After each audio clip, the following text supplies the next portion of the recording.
Longevity and why I eat once a day. Nutrition and our hybrid body. In the 1950s, my friend Bill was a very gifted engineer who made an extraordinary car. The car's main fuel source was electricity, and gasoline was to be put in whenever available. It was fine for the car to use gasoline every other day or so, but the problem was that people ran it on gasoline nearly 90% of the time. This resulted in the car breaking down frequently.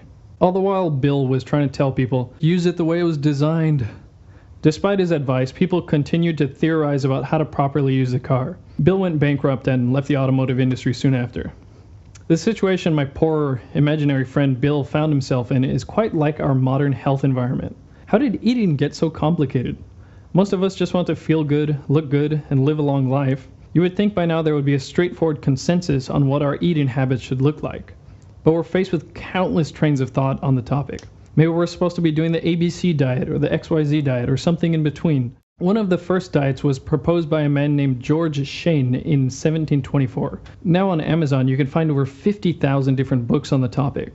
Like Bill's car, surely there is a simple way we should be fueling our bodies that is most suitable for its design. Obviously we're not engineered, but we Homo sapiens emerged around 200,000 years ago. And the majority of that time, the food environment could not have been anything like today's food environment. Agriculture didn't even exist for a good 190,000 years of that time. Not even the fruits and vegetables we have today would have been similar as we hadn't cultivated them to our liking. Just 700 years ago, here's what a banana would have looked like. So what way of eating did we adapt to? The environment would have chosen our diet rather than us. Your choices would have been to eat what was available or be dead. The idea that our body must have adapted to a certain ratio of macronutrients available in the environment is not novel, and recently has become quite well known due to the paleo diet. However, what I'm getting at is our body would have also had to have adapted to how often the food was available. There should be a natural frequency of eating that promotes health and longevity. Where to start? The logic would be that more nourishment, more food, would make you healthier and live longer. But let's take a look at this from the first principles method as described by Elon Musk. It's kind of mentally easier to reason by analogy rather than from first principles. But first principles is kind of a physics way of looking at the world. And what that really means is you kind of boil things down to the most fundamental truths and say, okay, what are we sure is true? And then reason up from there. That takes a lot more mental energy. So what do we know about longevity? Other than exercise, the word superfood might come to mind. Maybe more omega-3s or some red wine, or making sure to take supplements and drink less alcohol will make us live longer. There are a lot of things that can contribute to longevity, but there is one method accepted by science that you can use to consistently increase longevity.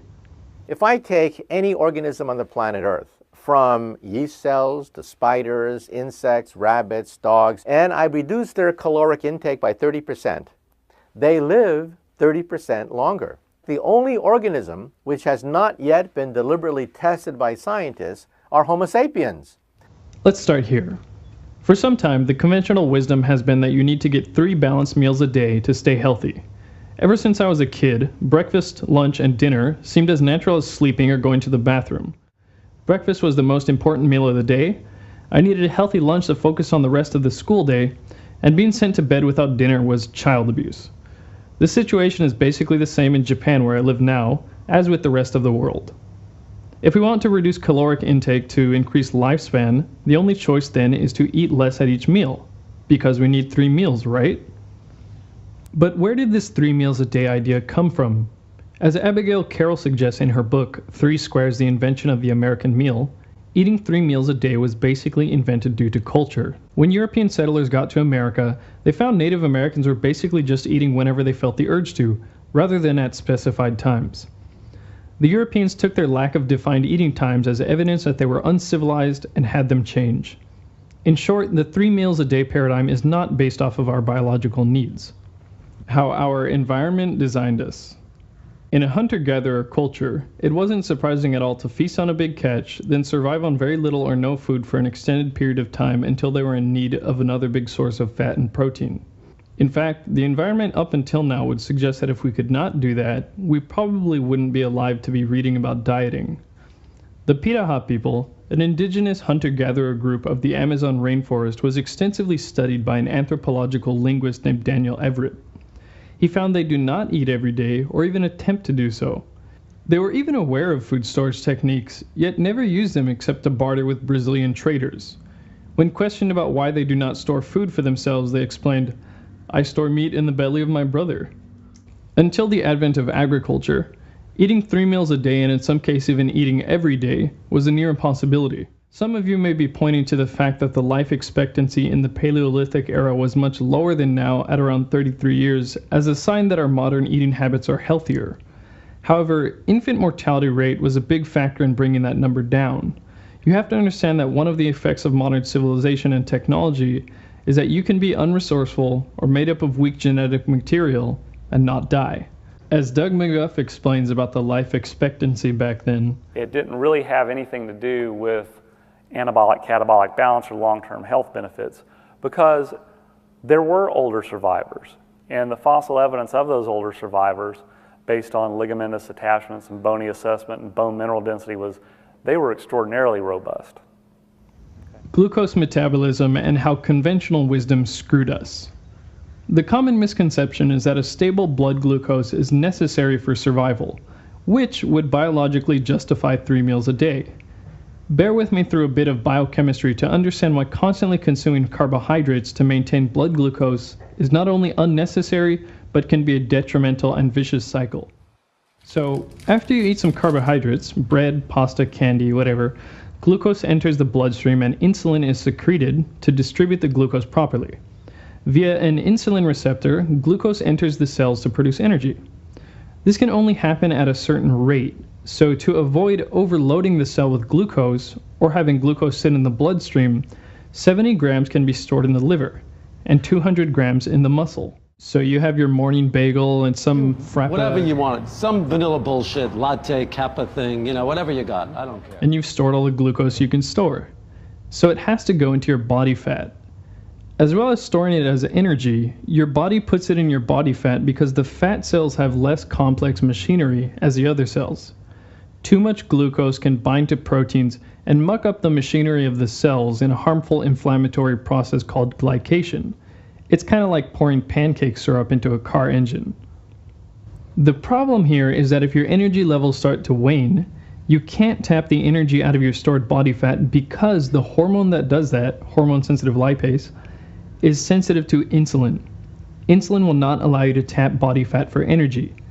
If you have a bunch of insulin sitting in your blood from processing a bunch of glucose before, and you need energy, you're going to get ravenously hungry and will need to jack your blood sugar up short term with a snack or something to raise your energy levels again. This is why if you're following the recommended American diet, you're usually going to be stuck in this loop of wanting to eat every time your blood glucose drops, and 3 meals a day will feel very necessary. Even medical doctor Peter Attia fell victim to this. Despite exercising 3 or 4 hours every single day and following the food pyramid to the letter, I'd gained a lot of weight and developed something called metabolic syndrome. Ketosis to the rescue. If you stop eating glucose for about 10 to 12 hours, your glucose stores will deplete, and your body will start breaking down fat so that the liver can produce something called ketone bodies. Ketone bodies produce energy for your cells through similar pathways as glucose, but are much more stable, efficient, and don't cause complications like we just talked about. You may have heard of this ketosis state referred to as starvation mode in school, but this by no means suggests that you are about to starve. I particularly dislike this term because it suggests that glucose, carbohydrates, is our body's primary fuel source, when in fact it is possible to live entirely without carbohydrates. Humans have absolutely no requirement for carbohydrate. Not 1 gram do we require. We have this fabulous liver that produces as much glucose as you require. Case in point, a 456-pound, 27-year-old man in Scotland fasted for an incredible 382 days, consuming only water and vitamin supplements. He lost 276 pounds and completed the fast with no ill effects. He was technically in starvation mode this entire time, and his body was using his stored body fat for energy. Quick note, ketosis and diabetic ketoacidosis are not the same thing. Several years back, when I first heard about low-carb diets, I was skeptical, and frankly, when I heard that my close friend's mother was trying the Atkins diet, I was worried for her. However, after understanding the biochemistry behind it, I started doing the paleo diet. I felt great in general, had a better physique with less effort, and much more stable energy levels. The downside was it got kind of annoying to have to plan my meals so much, so I would cheat a lot here and there. The benefits of fasting. Even after people were in environments where they could eat much more frequently, the concept of fasting for health benefits has been around for quite some time. An Egyptian pyramid inscription from around 3800 BC reads, "Humans live on 1/4 of what they eat. On the other 3/4 lives their doctor." Plato apparently fasted for greater mental efficiency. The Luther of medicine, Philippus Paracelsus, called fasting the greatest remedy. And Mark Twain suggested fasting to be more effective than any medicine. The Romans even found that they could cure people who were possessed with demons by shutting them in a room without food. To simplify an incredibly complex process, aging in essence is the result of cumulative damage to your DNA. Professor of genetics David Sinclair and his team found that not eating stimulates proteins called the sirtuins. These are responsible for DNA repair and have been identified as a key factor in longevity. Professor of neuroscience Mark Mattson at Johns Hopkins University showed how fasting promotes the growth of new neurons in the brain. This explains why fasting is linked to the prevention of neurodegenerative diseases like Parkinson's and Alzheimer's. This information got me excited about intermittent fasting. With intermittent fasting, you're not eating for 16 hours of the day, which gives your body time to deplete the glucose stores and start burning fat, as well as reap the benefits discussed above. So many sources are pointing to the key here being that, whether you are doing extended fasting, intermittent fasting, or simply eating less, you are giving your body a chance to deplete its glucose stores and dip into ketosis, leading to the health benefits we discussed. I was keen on the fact that I could get similar effects to paleo with more leeway in my diet.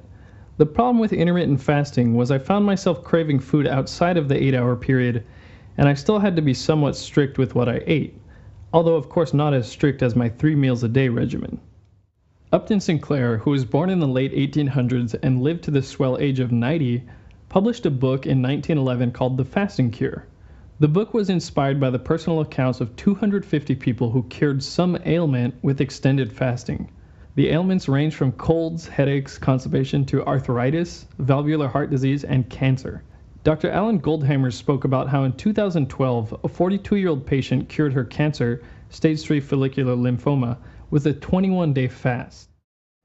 All this opened me up to try my first week-long fast, but I ended up quitting around the 4th day, even though I didn't feel particularly bad. While I missed my goal and I didn't really feel all that different afterward, over the next following days I started to notice something. I used to enjoy eating some refined sugar crap here and there, but after the fast I wasn't so interested. It was like it reset my eating preferences. Around this time I came across a book called Kufuku wa Hito o Kenkou ni Suru by Dr. Yoshinori Nagumo. The title means Hunger Makes People Healthy, and it provides an incredibly compelling argument for limiting yourself to 1 meal per day. It touched upon many of the things I've talked about here, some things I didn't, and it dispelled some worries I had like malnutrition. Also, it was easy to trust him since he's 30 years older than me and looks younger than I do. I decided to try eating once per day for 2 weeks.